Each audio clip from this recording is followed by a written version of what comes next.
Libya has been torn apart by civil war for years now, but there is the promise of perhaps some kind of democracy with the prospect of elections. Could they really change anything? You're watching Roundtable with me, David Foster.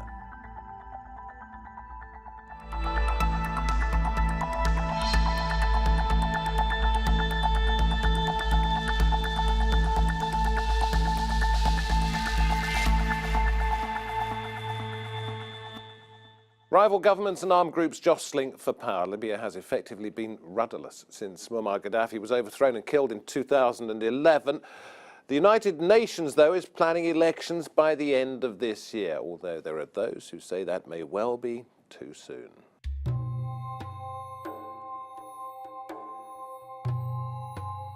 Libya, a country run by rival governments and armed factions formed from a rebel front fractured after 2011's uprising. Locked in a state of violence and political turmoil, is a UN's peace plan possible? What chance of a unified society is there? Is Libya ready for democracy? For more than 40 years, Libya was run by one man, Muammar Gaddafi, a revolutionary turned dictator and international pariah. He was overthrown and killed in 2011. Some say Libya is a prime example of the failures of Western intervention, with the NATO-backed rebels who fought to free Libya from Gaddafi now fighting each other. Around 1,700 rival militia groups were operating in the country in 2016. The instability has allowed Libya to become a migration gateway to Europe, and a migrant slave trade has developed. Dès que tu arrives en Libye, la première des choses, on te prend, on te vend. The buyers are already there. They sell us away. We started working like animals. With Libya's disorder spilling over into neighboring countries and regional powers involved, the West has aspirations for resolve. Les progrès réalisés dans la lutte contre les groupes terroristes seront compromis si la violence se poursuit dans des régions comme Jufra et le sud de la Libye.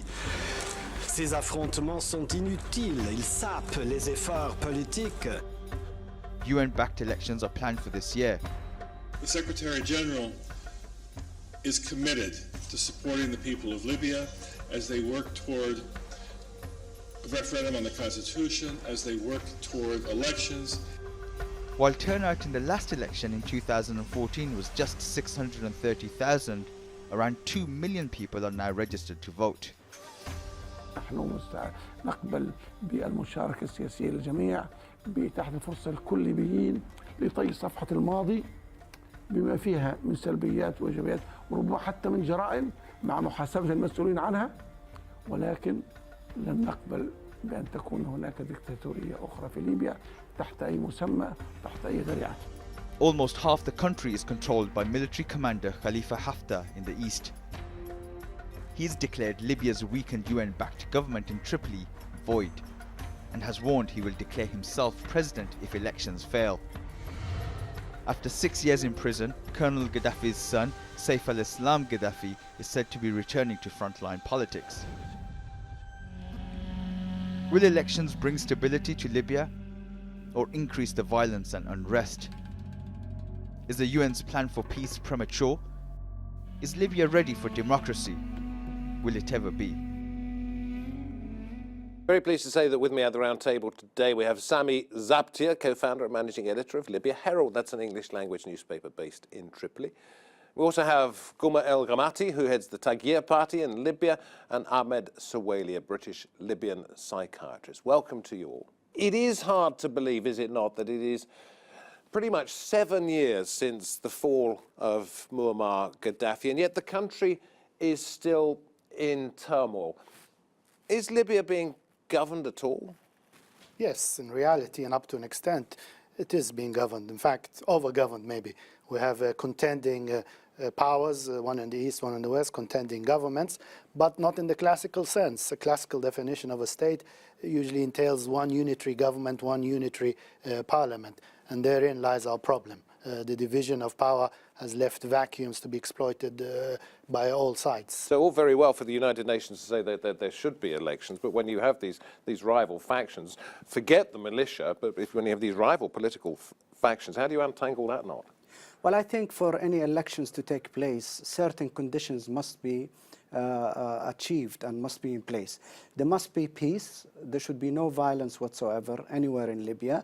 Everybody must adhere in advance to the results of the elections, provided that they are transparent elections with international observers, and also the security in place to protect the election centers and the electorates as they go to vote.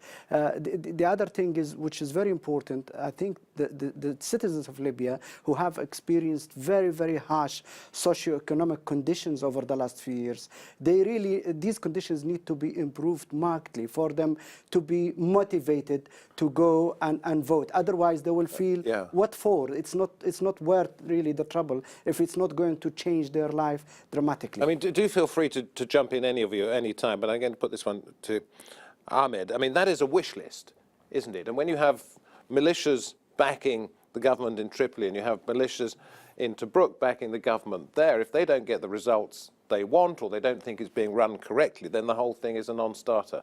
Absolutely. I think we have to move away from the idea that democracy is the ballot box.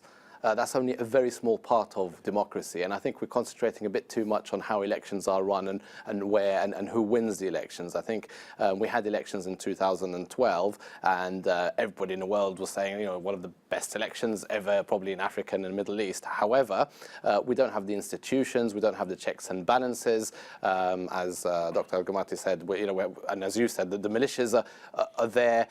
So I think we have to focus on building up these institutions and checks and balances. The judiciary. So are we perhaps looking at the possibility of these rival factions, Tripoli and Tobruk, putting aside their differences for the time being, continuing to exist until they both realise that there is a right time to come together? Is that what you're suggesting? No, I'm not saying that, because at the moment the government in the east of the country is not recognised by anybody. Even those who support it don't actually officially recognise it, and are saying that, you know, the government in Tripoli, the GNA, is the internationally recognised government. But the government in the east is the one that the Libyan army backs, and it's I would say that actually the one militarily strong, and Khalifa Haftar, who runs this, is very powerful. It is the Libyan National Army that's running the east. It is not the government. The government there is just listening to whatever Khalifa Haftar says. They cannot make any decision without Khalifa Haftar actually making that decision in the first place. The complication is the parliament in the east is internationally recognized, but the interim government in the east is not internationally recognized. So the international community wanted to strike a balance and force both sides to get together. That was the theory. So they've recognized the parliament in the east, but not its government, and recognized the government in the west. What Ahmed is saying basically is elections are not just procedural. It's not just about making that tick and putting that piece of paper in a box.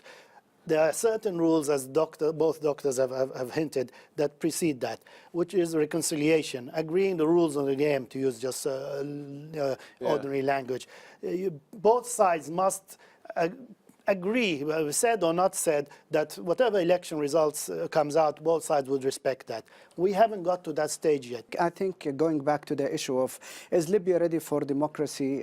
First of all, I agree that democracy is not just elections. Democracy is a whole process. There is democracy and there is democratization, which is transition to democracy. And once there is a transition, you need to consolidate this democracy, and consolidation comes through institution building. We need to lay down the foundations of a new democratic state. We need to build institutions, but we have to do things in order. How do you do that? Okay, I think we have to do things in a logical order. It's interesting that the Deputy Secretary General of the UN, Feltman there, said that Libyans need to go to a referendum on a constitution, then elections, then national reconciliation. He said it in that order. Shouldn't it be the other way around? No, I think national reconciliation will... Okay, national reconciliation is needed ASAP, but I think we should go to a referendum on a constitution first, and then elections. Why? Because Libya, for 42 years under Gaddafi, never had a constitution. Since the 2011 until now, we are only operating with what's known as the temporary constitutional declaration. Over the last 3 years, we've elected a group of 60 people who worked on a draft constitution, a permanent constitution. That draft is now ready to put to the electorate for a referendum. It has to be approved by 2/3 of the Libyan population. So once we do that, we have a referendum and the Libyan people have approved this constitution. This constitution becomes binding to everybody. It becomes the new Libyan social contract. But in a country where the rule of law is broken down, something that's binding on one person isn't binding on another. But you were talking about building institutions before national reconciliation. Surely you have to have a country that is reconciled with itself. No, not necessarily constitution. I'm talking about having a constitution itself.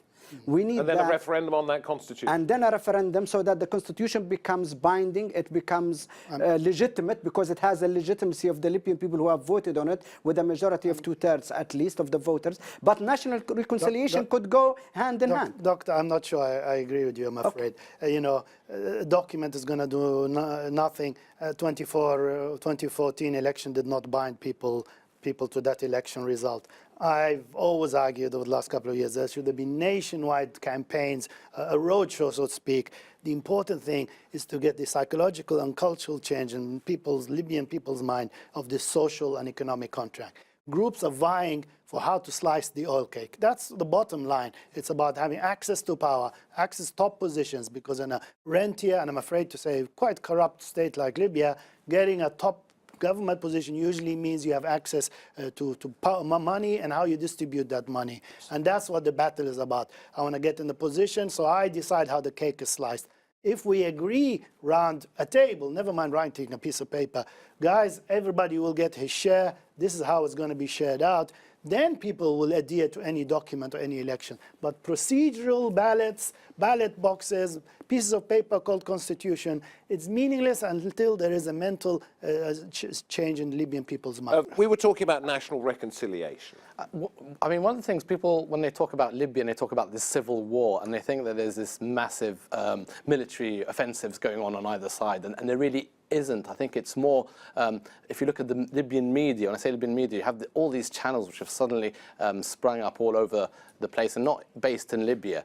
And the things that they are saying and the campaigns that they're doing, it's going to be so hard to have national reconciliation because of the lies, the propaganda. It's as if people from outside are trying as best as they can to make sure that Libya continues in the chaos that it is. And unfortunately, is there a physical way of having national reconciliation, as in the committee hearings that they had in South Africa, which some say worked and some say didn't, but at least it aired and washed dirty laundry? I think one of the things, and I think it was a big mistake, is that we just basically decided to sweep everything under the carpet. And nothing has come out in terms of what happened with the former Gaddafi regime. And up until this minute in time, you may have 3 or 4 people who are in jail awaiting some kind of trials and may have started these trials. But in terms of a truth and you know, basically reconciliation, that's never happened. And I think a lot of parties, including overseas countries, don't really want that to happen because I think there might be a lot of dirty laundry coming out, to be honest. We had 2 attempts of a major conference within Libya for reconciliation. One was in the town of Nalut, and another one was in the southeast, in the town of Shurra. And both of them, unfortunately, were a failure. And the UN is now working on a grand national conference, either inside Libya or outside Libya, where all the different factions, including sympathizers of the old regime, are to come in this big gathering for 1 or 2 days or maybe more, and everybody just air their opinion and air their grievances and try to reconcile and agree on a course forward. But just going back a little bit on what Sami said, I agree that documents and papers don't achieve things. We need things happening on the ground. However, a constitution is a way of agreeing a contract on exactly sharing wealth and power. Libya, all the conflicts in Libya are around power and wealth because power leads to wealth and it's a very wealthy country. However, the only way is to have a social contract with a consensus around it with all the main factions. Otherwise, what the UN is talking about, elections in 2008, we can only have 2 types of elections. Either elections after a constitution or elections before a constitution, which means another 4th transitional period, which means 3 or 4 years more of the same of what we're having now. Do jump in, but then I want to talk about wealth. But doctor, as you well know, we have at least one minority, the Amazirs, who do not support this constitution. Okay. We have to be careful of these technical majorities. If we're really honest, doctor, about having reconciliation and having peace, we have to sit down together, including all the minorities, Absolutely. and agree on everything. Pushing a constitution through right now, in my opinion, could be problematic and could actually cause more fraction. I agree with the earlier point. Truth and reconciliation. I've been calling for it for ages. There is a legacy of grievances. Unless you deal with historic grievances, Gaddafi era, post-Gaddafi era as well. Yeah. Everybody has got an axe to grind. Everybody must become a stakeholder in the new Libya. And if you don't have everybody around a big bowl of couscous, as we would say, there will always be spoilers. So there's already been attempts. Can I ask him a little question? So would you go for another 4 transitional period, which is the same? Don't get me wrong, doctor. My problem with the Ghassan Salama's action plan, which he got endorsed at the UN Security Council at the end of last year, as I told him in Rome, is the sequencing. We have to have elections because the politicians, the elite, have become the problem in Libya, both sets. Which brings me back to this suggestion of wealth. It's in terms of mineral wealth, Libya is extremely fortunate. Yes. That it has so many oil reserves at the moment, whether you're talking about fracking or whether you're talking about deep drilling or offshore drilling. It has got back to the point where I think it's producing or exporting 1.5 million barrels a day. No, just over 1 million. Okay, just over 1 million. Yeah. But that could be bringing in a great deal of wealth. Where is it going in a country where so many people seem to be that may seem a lot. Finding it incredibly difficult. It may seem a lot, but when you think that barely covers the salaries, Libyan the state is a welfare legacy inherited from Gaddafi. That barely, if you looked at the last figures, which I wrote a piece on, barely covers the state sector salaries. Libya's got a disproportionate amount. But the potential is there, isn't it? The potential is there. You need peace, you need reconciliation, so there are no spoilers, no people go blowing up oil fields or oil wells or pipelines.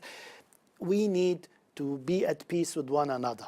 But I think also we tend to forget, and really it is one of the major issues of Libya. We talk about spoilers in Libya. It is the international spoilers that are causing massive problems in Libya. I mean, if Libya... And I may add that you have a personal side to this because your father's one of the people we interviewed for our report, and he's involved in the governmental process in Libya. Yes, he's involved in the Libyan political agreement and is the president of the High Council of State, which is the former General National Congress. And I understand that he, when he spoke to very recently to the Under Secretary General of the United Nations, Feldman, and Mr. Feldman said that there's a concern that Libya might be forgotten internationally, and the reply was actually that might be a good thing.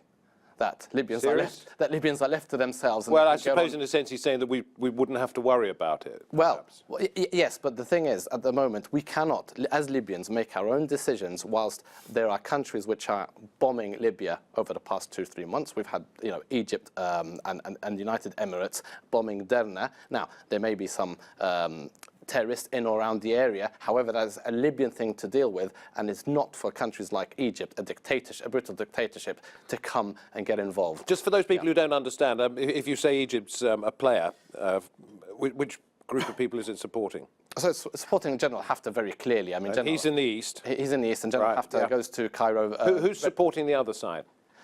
Well, people will say that Qatar and Turkey are supporting the other side. However, I'd also say the international community, Italy, Britain, America may be supporting, not the other side. I think the other side, there isn't a clear other side because the only major military at the moment is General Haftar's military. So a lot of external interference. In the West, we have militias and a number of them, and they're not together.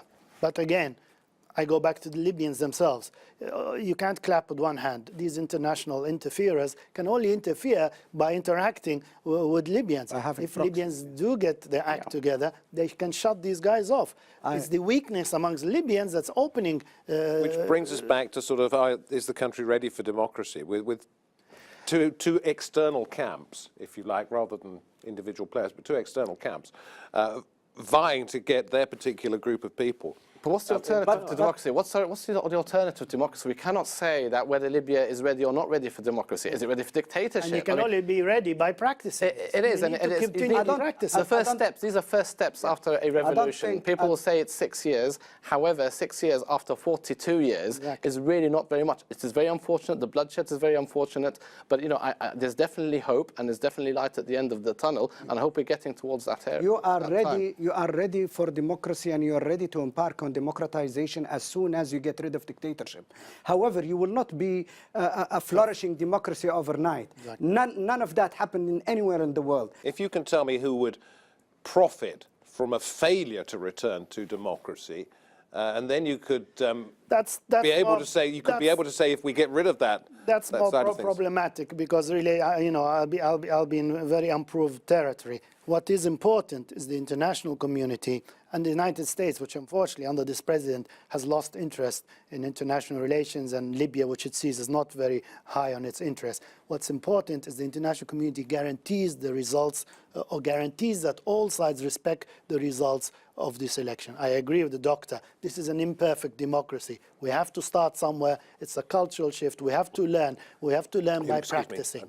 I just want to jump in here, because the reason I mentioned those who might benefit from a failure to return to democracy is because there's been a little bit in the press recently about Gaddafi's son, Saif al-Islam, who has been sentenced to death in absentia, who's wanted by the International Criminal Court. But there are suggestions that he could run for the presidency of the country. I think that was a bit complete joke. First of all, is he alive or not? You know, I think there's quite a lot of evidence that probably he's not alive. He's not appeared at all, ever. Secondly, I mean, I think it would be a farce for somebody who was a dictator before to run in democratic elections to become a dictator again. And that's what we saw. So to whose benefit is it to propagate this suggestion that he could? But I think it is for the reason people are doing this so they can make the whole concept of having elections fail. I think there are people who don't want that. So this brings me back to the point I was making with you. But theoretically, if the Constitution says that there are 5, 6, or 8 conditions that you have to meet before you can stand as for presidential elections, if you met all of them, if you ticked all the boxes, you are a Libyan citizen, you are entitled to. But Saif al-Islam Gaddafi is indicted by a court in Libya. That's a problem. That rules him out.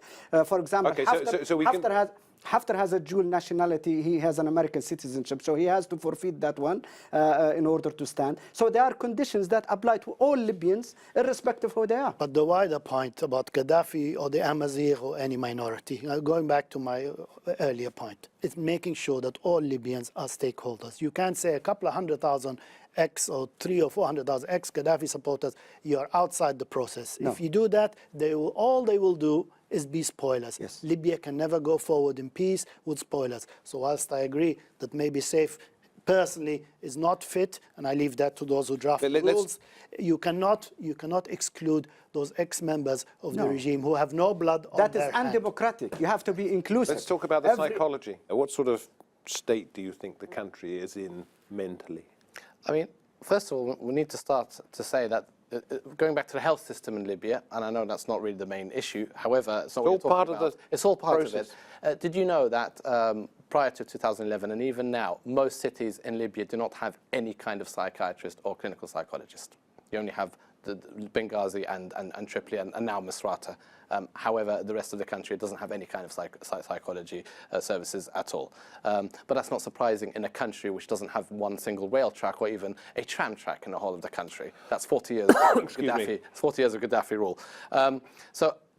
You know, the war was massive during 2011. Since then, there have been massive socioeconomic problems. People are struggling to even get some cash from the bank to buy bread. And that is having a huge impact in terms of the militias, I think especially. The fighting that goes on, the skirmishes that go on are actually nothing to do mainly with any political issues. But it's just day-to-day skirmishes, and I think that's due to PTSD issues that are not being addressed, and they don't have to be addressed individually, but I think they need to be addressed as a country, and that has not happened, and that's where the international community has failed severely. And it is people of your generation who have mostly suffered. I mean, we're all of roughly the same age. Do you think you will live to see a settled democratic system in Libya? I hope so. I've got to be optimistic, otherwise we won't get out of bed. I think, although you pointed out we have huge oil reserves, in reality, unless we actually work hand in hand and agree, we can't extract those oil reserves. We're running out of foreign currency reserves. They're evaporating at a very fast speed. The only reason Libya is able to continue every year is because the Central Bank of Libya is able to dip into those reserves to pay for salaries, to pay for our food and drink. We import 80% of our food. Going back to our main topic, if I may, to conclude, democracy pre-assumes that there's a functioning state. That is our problem. Yes. It presumes, classical democracy presumes that the state is in place. We're having to do two things simultaneously: create a state and democratize, as the doctor put it rightly, because it is a process. So that is the challenge. But I think it's a challenge the Libyan people have to meet out of no choice. There is no other alternative. And the young generations are looking forward to this challenge. And we have to leave it there. I'm terribly sorry, but thank you. Thank you all very much indeed for coming on this edition of Roundtable. Libya, a country of immense wealth, immense potential, but facing massive problems. If there were many people who thought that the end of Gaddafi's 40-plus years of authoritarian rule would be the end of that country's problems, they were wrong, but there is some optimism around this table, and perhaps 2018 we'll see a change for the better for Libya. From me, David Foster, and the Roundtable team, thank you very much for watching. We hope to have your company next time. Bye for now.